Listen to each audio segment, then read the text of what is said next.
शुरुआत होती है एक लड़की लैन को दिखाने से, जो बुरे सपने से डरकर जागती है, जिसके बाद वो अपनी केयर टेकर जो उसका ख्याल रखती थी उसके साथ मंदिर जाती है। हर बार की तरह केयर टेकर आज भी उससे शादी की बात करती है कि कर लो शादी उससे, अब तुम्हारी उम्र हो गई है। जिससे लैन समझ गई कि ये मेरे बचपन की दोस्त बाइक के बारे में बात कर रही है, लेकिन लैन ये कहकर बात को टाल देती है कि वो अभी मुल्क से बाहर गया है तो अभी बात न करी। मंदिर में लैन की नजर वहाँ लगे एक पोस्टर पर भी जाती है, जिस पर उसकी पुरानी दोस्त शिंग की मौत के बारे में लिखा हुआ था, जिसकी कुछ दिन पहले ही मौत हो गई थी और वो बाई का भाई भी था। लेकिन उसे नजरअंदाज करके वो घर आ गई, जहाँ इन्हें पता चला कि बाई और शिंग की मॉम अपने घर में एक पार्टी रख रही है, जिसमें उसने इन लोगों को भी बुलाया है। ये सब इस बात से हैरान रह गए कि उस फैमिली ने काफी वक्त से हमसे कोई बात नहीं की और आज वो हमें बुला रहे हैं। और तो उनके बेटे शिंग की मौत को अभी कुछ टाइम ही हुआ था, पर अब ये फिर भी उस पार्टी में जाती है, जहाँ बाई की मॉम सबका काफी अच्छे से वेलकम करती है। उन्हें देखने से बिल्कुल नहीं लग रहा था कि उन्हें अपने बेटे शिंग की मौत का अफसोस है, पर वो यहाँ लैन को काफी गौर से देख रही थी। लैन को कुछ अजीब लगा, इसीलिए वो पूरे घर में घूमने लगी। उसे शिंग के कमरे से आवाजें आने लगी, इसीलिए वो वहाँ चली जाती है। पर जब उसने महसूस किया कि कोई इस कमरे में आ रहा है, तो वो जल्दी से बेड के नीचे जाकर छुप जाती है, जहाँ पर पहले से एक लड़का मौजूद था जो लैन के साथ ही था। वो भी छुपा हुआ था और वो उसे डरा देता है, जिसके बाद ये दोनों बाहर आ गई। लैन की पूछने पर वो बताता है कि मैं यहाँ का सर्वेंट नौकर हूँ, जो बहुत ही खास हो। उसे नजरअंदाज करके लैन जब पार्टी में वापस आने लगी, तो उसकी मुलाकात अपने बचपन के दोस्त बाई से हो जाती है, जो वापस आ चुका था। ये कुछ बात करते हैं, फिर इन्हें जाना पड़ता है। उधर पार्टी में बाई की मॉम लैन के डैड से उसकी शादी की बात कर रही थी। अब उसके डैड को लग रहा था कि ये अपने बड़े बेटे बाई से लैन की शादी करने का कह रही है, लेकिन उसकी मॉम तो बड़ी अजीब बात करती है। कहने लगी कि मैं लैन को अपने मरे हुए बेटे शिंग की वाइफ बनाना चाहती हूँ, क्योंकि वो जानती थी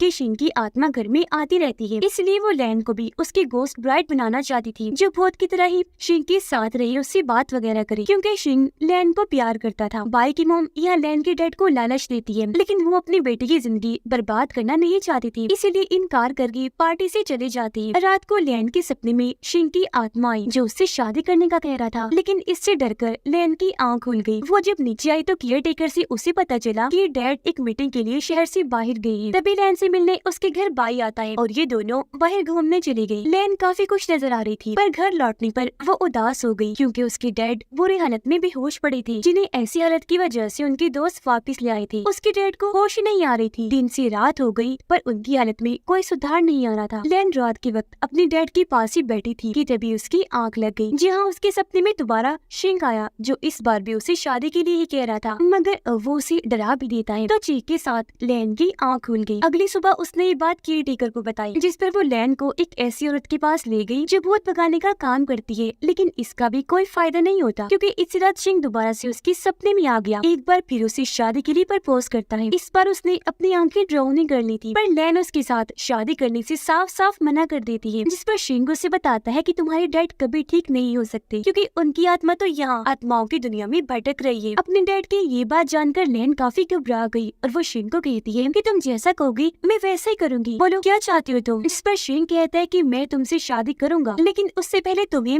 मेरी मदद करनी पड़ेगी। मेरी मौत कुदरती नहीं थी, बल्कि मुझे जहर दे के मारा गया था, और मेरा पहला शक मेरे भाई बाई पर ही है। तुम्हें असली गुनाहगार का पता करना है कि मेरा हत्यारा कौन है, यानी मुझे किसने जहर दे के मारा। इसीलिए तुम्हारे पास 10 दिन का टाइम है। अगर तुमने ऐसा ना किया तो तुम्हारे डैड की आत्मा यहीं की होकर रह जाएगी और तुम ऐसे हमेशा के लिए अपने डैड को खो दोगी। इसके साथ ही लैन की नींद खुल गई। वो सबसे पहले इस बारे में अपने केयर टेकर को बताती है, जो जैसी तैसे उसकी मदद को राजी हो गई। अब बाई ने मेडिकल की पढ़ाई की थी, इसलिए वो लैन के डैड को चेक करने आता है, जहाँ बातों ही बातों में लैन उसे कह देती है कि मैंने सुना है शिंग को जहर दे के मारा, क्या ये सच है। जिस पर बाई उसे कहता है कि तुम फजूल की बातों पर यकीन ना करो। अब उसकी बात टालने पर लैन को उसी पर शक हुआ कि इसका मतलब शिंग का शक सही है, इसलिए वो यहाँ बहाना बनाती है कि तुम्हारे घर पार्टी के दौरान मेरा झुमका गिर गया था, जिसे ढूंढने के लिए लैन उसके साथ घर जाने के लिए निकल गई। घर में बाई की सुतेली बहन भी थी, जिसके साथ बाई की मौत की नहीं बनती। अब जैसी बाई वहाँ से गया, लैन पूरे घर की छानबीन करना शुरू कर देती है। उसे पता था कि मरने से पहले शिंग ने चाय पी थी, इसलिए वो किचन में जाकर चाय की पत्ती को चेक करती है, पर उसे कुछ नहीं मिला। जिसके बाद वो गई स्टोर रूम में, जहाँ एक बार फिर उसका टकराव उस सर्वेंट के साथ हो गया, जो बेड के नीचे उसके साथ छुपा हुआ था। यहाँ दोनों की बहस हुई और तभी यहाँ एक नौकर के आने पर लैन वहाँ से चली गई। यहाँ लैन को ये बात पता चली कि जिस दिन शिंग की मौत हुई थी उस दिन बाई घर था ही नहीं। तभी उसकी सुतेली बहन शिंग के कमरे पर कब्जा करने का सोचती है और वो नौकरों को कहकर उसका सारा सामान जला देने पहुँचने को कहती है। अब लैन बहाना बनाकर ऊपर वाले फ्लोर पर गई, जहाँ एक बार फिर उसका टकराव सर्वेंट से हो गया। वो कहती है कि मैं तुम्हारे बारे में सबको बता दूंगी कि तुम बार बार मुझे परेशान कर रहे हो। अब सच बताओ कि आखिर तुम कौन हो। अब ये सुनकर उस सर्वेंट को बताना ही पड़ता है, जो असल में कोई आम इंसान नहीं बल्कि हेवन यानी जन्नत का सोल्जर था। जिस बात का सबूत वो यहाँ लैन को देता भी है, वो जादू से फूल बनाकर उसे हवा में उड़ाकर उसमें फिर रोशनी डाल देता है। जिसके बाद वो बताने लगा कि मैं जमीन पर इसलिए आया हूँ ताकि पता लगवा सकूं कि आत्माओं की दुनिया में शिंग आखिर गार्ड्स को ऐसे क्या रिश्वत दे रहा है जो वो उसे इतने आराम से कोई भी हुक्म चलाने दे रही है। यह लैन उससे मदद मांगती है उसके डैड की आत्मा को आत्माओं की दुनिया से निकालने के लिए, जिस पर सर्वेंट ये कहकर मना कर देता है कि ये मेरी बस की बात नहीं है। जिस पर लैन का गुस्सा आ गया और वो ये कहकर यहाँ से चली गई कि अब से मेरा पीछा करना बंद कर दो। अब लैन बाई के कमरे में आई, जहाँ उसे चाय पत्ती और उसका डब्बा पड़ा हुआ मिलता है। इससे पहले वो अंदर जाकर कोई छानबीन करती, यहाँ बाई आकर उसे अपने साथ नीचे ले जाता है। अब लैन घर जाने का कहकर यहाँ से बहाना बनाकर निकल गई, लेकिन वो नौकरों वाले कपड़े पहनकर दोबारा से बाई के घर आ जाती है, जहाँ वो सर्वेंट उसे अब भी परेशान कर रहा था। वो दोनों जब बातें कर रही थी तो यहाँ बाई की मोम आकर दोनों को देख लेती है और उनसे सवाल जवाब करने लगी। अब यहाँ लैन को बचाने के लिए बाई झूठ बोल देता है कि लैन ने नौकरों वाले कपड़े मेरी वजह से पहने हैं, क्योंकि मुझसे गलती से इसके कपड़ों पर कुछ गिर गया था। अब बाई की मोम लैन से बात करने लगी और यहाँ लैन उन्हें सर्वेंट की शिकायत लगा देती है कि वो बार बार मुझे परेशान करता है, जिस बात से उसे नौकरी से ही निकाल दिया जाता है। और अब लैन उन सबको अलविदा कहकर अपने घर आ गई। पर बाई की मोम को पता चला कि मेरी सुतीली बेटी के कहने पर नौकर शिंग के कमरे को तहस नहस कर रही है, इसीलिए वो नौकरों को ऐसा करने और उसका हुक्म मानने से मना करती है और खुद अपनी सुतीली बेटी को भी खूब बातें सुनाती है। अगले दिन बाई लैन से मिलता है और उससे पूछने लगा कि आखिर कल तुमने भेस क्यों बदला था, जिस पर लैन, जिसका बाई पर से शक खत्म हो गया था, उसे यहाँ शिंग के सपने में आने वाली सारी बात बता देती है। कहती है बस उसका सबूत ही ढूंढने के लिए और उसे तुम पर शक है। इस पर बाई जवाब देता है कि मेरा यकीन करो, उसकी मौत में मेरा कोई हाथ नहीं, उल्टा मैं तो खुद इस मामले की छानबीन कर रहा हूँ। इसी वजह से मेरे कमरे में चाय पत्ती पड़ी थी। ये दोनों जब खाना खा रहे थे तो यहाँ बाई की एक दोस्त आ गई, जिससे अनकरीब बाई की शादी होने वाली थी। ये जानकर लैन को अच्छा नहीं लगता और वो उससे मिलकर ज्यादा खुश नहीं थी। और तो और अपने डैड को बचाने के लिए उसके पास दिन भी कम रह गए थे। घर आकर लैन इस सब के बारे में केयर टेकर को बताती है, जिससे इन्होंने अंदाजा लगा लिया ये बाई के दिल में लैन के लिए कुछ नहीं है, जब भी वो किसी और लड़की से शादी कर रहा है। बाई अपनी दोस्त को मंदिर दिखाने ले जाता है, जहाँ पर लैन और केयर टेकर पहले से ही मौजूद थी। यह मामले को समझते हुए केयर टेकर बाई की दोस्त को अपने साथ ले गई। लैन के चेहरे की उदासी देखकर बाई उसे बताता है कि मैं ये शादी मजबूरी में अपनी फैमिली के फायदे के लिए कर रहा हूँ। लेकिन यहाँ लैन उसे इस बारे में कोई बात ना करके शिंग की जानकारी के बारे में बात करती है, जिस पर बाई ने उसे बताया कि शिंग की एक नौकरानी से दोस्ती थी, जिसके बाद दोनों के बीच ताल्लुक बन गई। लेकिन फिर एक दिन शिंग ने उसे खुद ही नौकरी से निकाल दिया। उधर सर्वेंट, जिसे अपनी गलती का एहसास हो गया था, वो लैन के घर के बाहर अपने डॉग के साथ खड़ा हुआ प्रैक्टिस कर रहा था कि किसी से माफी कैसे मांगी जाती है। तभी यहाँ लैन और केयर टेकर आ गई। दोनों को अकेला छोड़कर केयर टेकर अंदर चली गई और सर्वेंट, जिसने आज तक किसी से माफी नहीं मांगी थी, वो यहाँ माफी के अल्फाज मुंह से निकालने की बस कोशिश ही करता रह जाता है, पर निकाल नहीं पाता। जिस बात पर लैन गुस्सा करके घर के अंदर आ गई। दरवाजा उसने बंद कर दिया था। अब लैन को उस नौकरानी के घर का पता भी मिल गया था, जिससे शिंग का ताल्लुक बन गया था। बाई जो अपनी दोस्त के साथ शादी की डांस की प्रैक्टिस कर रहा था, वो लैन के साथ जाने की बात करता है, क्योंकि उसे लैन की फिक्र थी। वो उसकी मदद करना चाहता था, जिस पर उसकी दोस्त मान गई और ये दोनों अगले ही दिन उस सर्वेंट के घर के लिए निकल गए, जो दूर गाँव में रहती थी। यहाँ आकर उनकी मुलाकात सर्वेंट से होती है, क्योंकि वो भी यहाँ इस सिलसिले में छानबीन करने आया था। सबसे पहले उस लड़की से बात करने वो जाता है, पर उसे चीजें मारकर वो लड़की यहाँ से भगा देती है। फिर जाती है लैन। तब उसकी बातें सुनकर वो सर्वेंट लड़की बात करने के लिए मान जाती है। वो उसे अंदर लेकर गई, जहाँ लैन को ये देखकर काफी हैरत हुई कि वो लड़की माँ बनने वाली है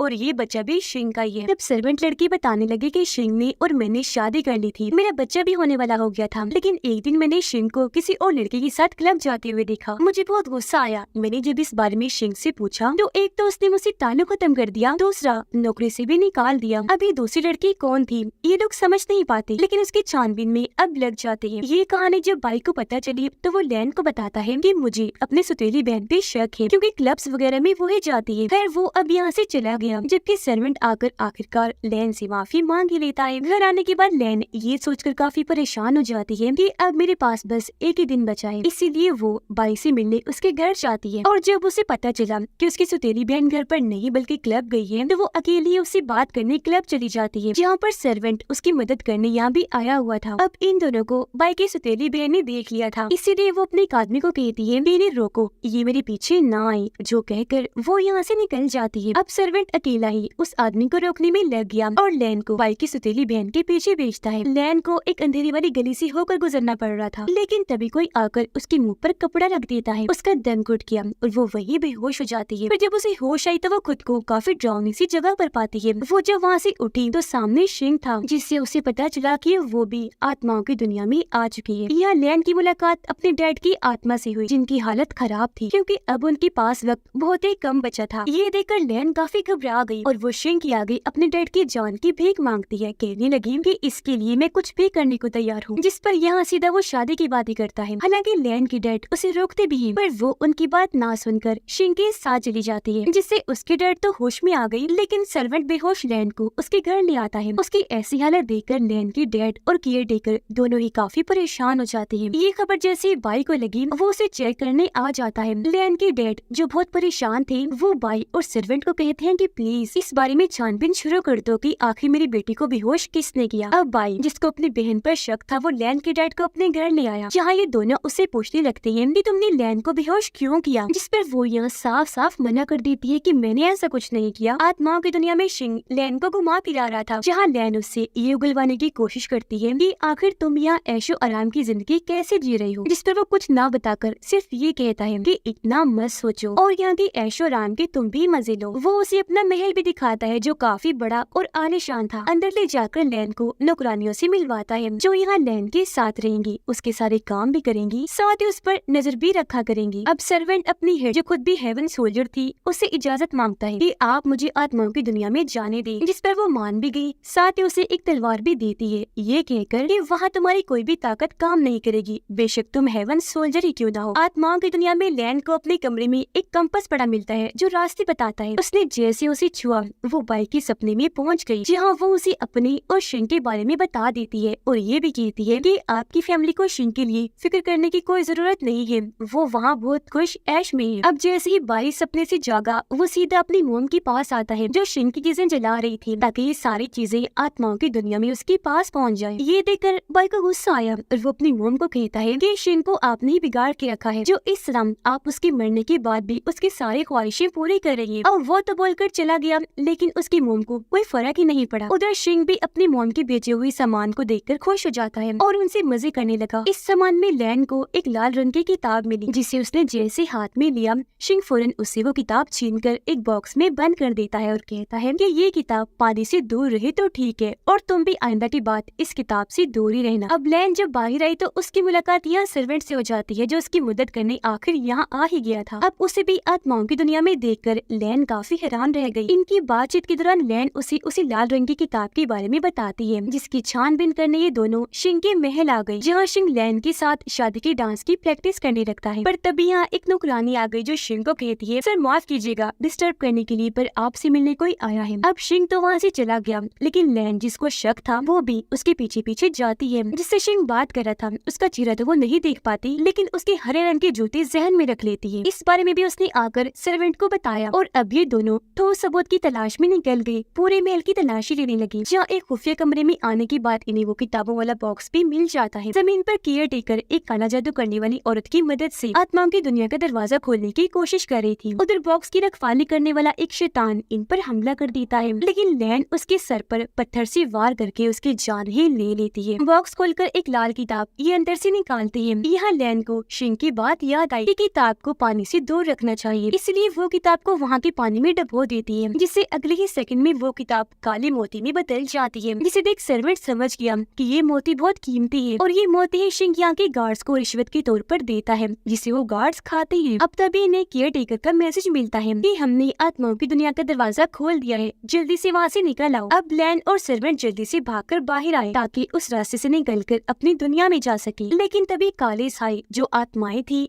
वो इन पर हमला कर देती हैं। तो यहाँ तलवार से सर्वेंट्स उन आत्माओं से अकेला ही लड़ने लगा, पर वो ढेर सारे थे इसलिए सर्वेंट भी भारी पड़ने लगी, जिसे मुसीबत में देखकर लैन भी उन आत्माओं से लड़ने लगी। वो एक दो आत्मा को ही मार पाती है, लेकिन आखिर में उसकी मदद सर्वेंट ही करता है। वो अपनी तलवार से सारी आत्माओं को तो खत्म कर चुका था, लेकिन तब तक दुनिया में जाने का रास्ता बंद हो गया था। पर वो लैन को उदास ना होने का कहता है और ये भी कि तुम फिक्र ना करो, मैं तुम्हें यहाँ से निकाल के ही रहूंगा। और ये वापस शिंग के महल में आ गई। उधर लैन के डैड क्लब की उसी गली में आ गई, जहाँ लैन को बेहोश किया गया था। यहाँ उनके हाथ एक रुमाल लग गया जिस पर बने डिजाइन को देखकर वो काफी हैरान रह गई और समझ गई कि ये काम जरूर बाई के घर में काम करने वाली नौकरों में से किसी का है, क्योंकि नौकरों के पास जो रुमाल होता है उस पर यही डिजाइन बना होता है। अब एक दिन शिंग की मोम बहुत सारी किताबें जलाकर उन्हें शिंग के पास भेजती है, जिससे यहाँ ये समझ लग गई कि आत्माओं की दुनिया में जो मोती शिंग को मिलते हैं वो उसकी मोम की वजह से मुमकिन है। अब आत्माओं की दुनिया में लैन को असल झटका तब लगता है जब वो अपनी मोम से मिली। दोनों माँ बेटी एक दूसरे से मिलकर काफी खुश हुई। लैन उनसे पूछती है कि मोम आप यहाँ पर कैसे? इस पर उसकी मोम कहती है मेरी बेटी तुम्हारे बगैर रहा नहीं गया तो मैं यहाँ आ गई। यहाँ वो सर्वेंट से भी मिलती है, जिसके बाद लैन को खबर होती है कि शिंग महल से बाहर गया है, जिस चीज का फायदा उठाकर वो अपनी मोम के साथ उसके कमरे में जाती है। पर थोड़ी ही देर में शिंग वापस आ गया। अब लैन यहाँ अपनी मोम को तो कमरे से निकाल देती है लेकिन खुद निकल नहीं पाती, इसलिए शिंग से बहाना बना देती है कि वो मैं अपने लिए शादी में पहनने वाला सूट लेने आई थी, जिस पर शिंग उसे गले से लगा लेता है। अब उन दोनों को छुपकर सर्वेंट और लैन की मोम देख रहे थे। दोनों को इतना पास देखकर सर्वेंट को बिल्कुल अच्छा नहीं लगता। लैन के डैड उस रुमाल को जब बाई को दिखाते हैं तो वो अपने नौकरों को बुलवाकर छानबीन करने लग जाता है, जहाँ उसे एक नौकरानी की बेड से जहर और बेहोशी की दवा मिलती है। यानी कि लैन को बेहोश करने वाला और शिंग का कातिल एक इंसान है, जिससे यानी उस नौकरानी को इन्होंने पकड़ तो लिया पर वो खुद इन चीजों को देखकर काफी हैरान हुई। कहती है कि मुझे बसाया जा रहा है। वो बाई को यकीन दिलाने की कोशिश करती है पर वो उसकी बात का यकीन किए बगैर उसे गिरफ्तार करवा देता है। दूर खड़ी होकर बाई की दोस्त ये सब देख रही थी, जिसके रंग उड़ गई। वो काफी परेशान लग रही थी। शिंग लैन को आत्माओं की पार्टी में लेकर आता है और सबके सामने उसे गले से लगा लेता है। पार्टी में सारी आत्माओं ने चेहरों पर मास्क लगाए हुए थे, जिनमें सर्वेंट भी शामिल था, और ये नजारा देखकर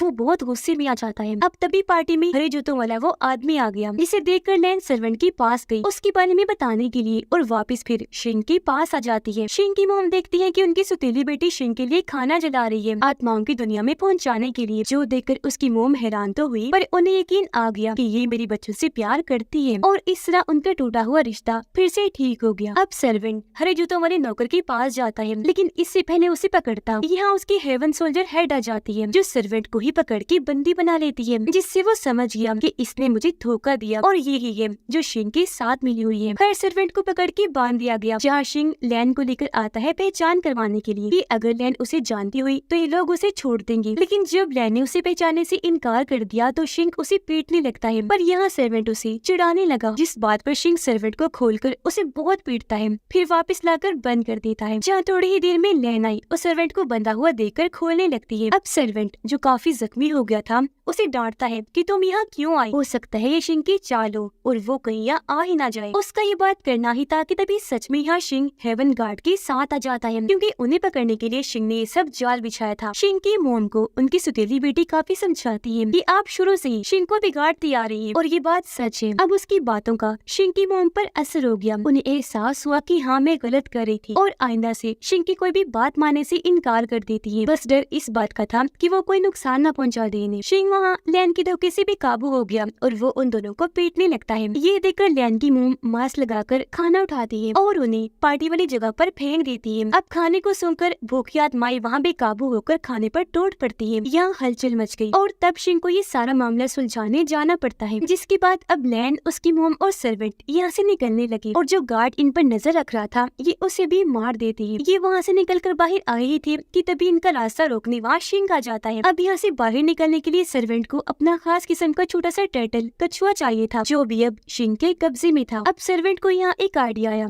वो अपनी तलवार निकालकर शिंग से लड़ने लगा। तलवार बाजी में क्योंकि सर्वेंट काफी माहिर था इसलिए शिंग पर वो भारी पड़ता है, तो तब शिंग के गार्ड आकर सर्वेंट को उठाकर दूर फेंक के मारते हैं। अब इस लड़ाई में लैन भी घुस गई। वो भिड़ते हुए आखिर टर्टल को सर्वेंट के हवाले कर ही देती है। अब शिंग ने खुद तलवार उठा ली थी और वो जैसे लैन पर हमला करने लगा कि तभी सामने उसकी मोम आ जाती है, जो तलवार लगने से जख्मी हो गई। पर तभी यहाँ सर्वेंट अपना वो खास किस्म का कछुआ बजा देता है, जो सीटी की तरह काम करता है, और ऐसा होते ही बहुत सारी रोशनियाँ हेवन से जमीन पर आने लगी, जो दरअसल हेवन सोल्जर थे। वो शिंग और हेवन सोल्जर्स की गार्ड को धोखा देने पर गिरफ्तार कर लेते हैं। जमीन पर बाई, उसकी दोस्त और लैन की डैड बातें कर रहे थे। वो इस बात से खुश थे कि असली गुनाहगार पकड़ी गई, यानी वो नौकरानी। लेकिन यहाँ गलती से बाई की दोस्त के मुंह से ये निकल जाता है कि वो पागल क्लब की उस गली में गई ही क्यों थी, औरतों को वहाँ जाना नहीं चाहिए। अब ये सुनकर बाई काफी हैरान रह गया कि इसे कैसे पता, जबकि मैंने तो इसे कुछ बताया ही नहीं था। इसलिए वो अब अपने दोस्त से सवाल करने लगा और सब कुछ सच सच बताने का कहता है, जिस पर अब यहाँ उसकी दोस्त को अपने सारे गुनाह कबूल करने पड़ते हैं कि हाँ मैंने ही लैन को बेहोश बेहोश किया था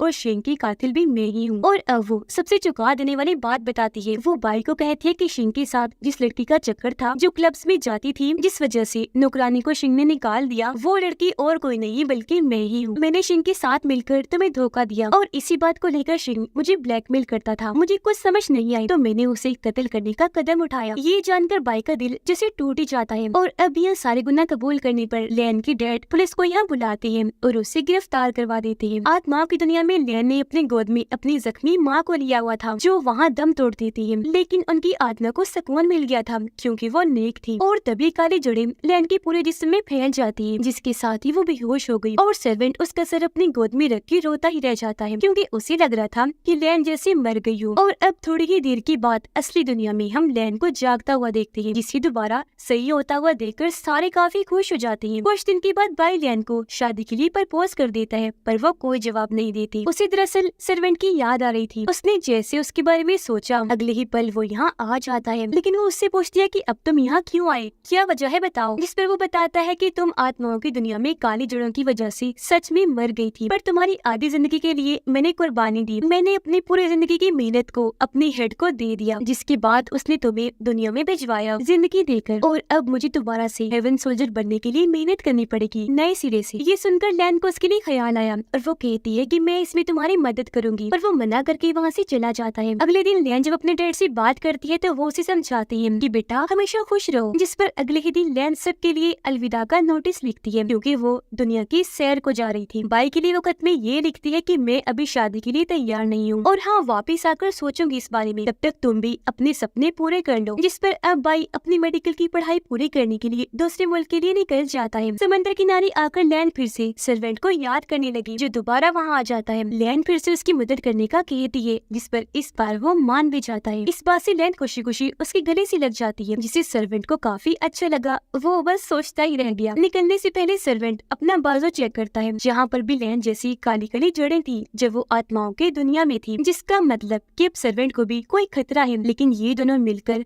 हर खतरे से निमट लेंगे। खुशी खुशी अपना सफर शुरू करने का फैसला करते हैं और इसी के साथ ये सीजन इधर ही खत्म हो जाता है।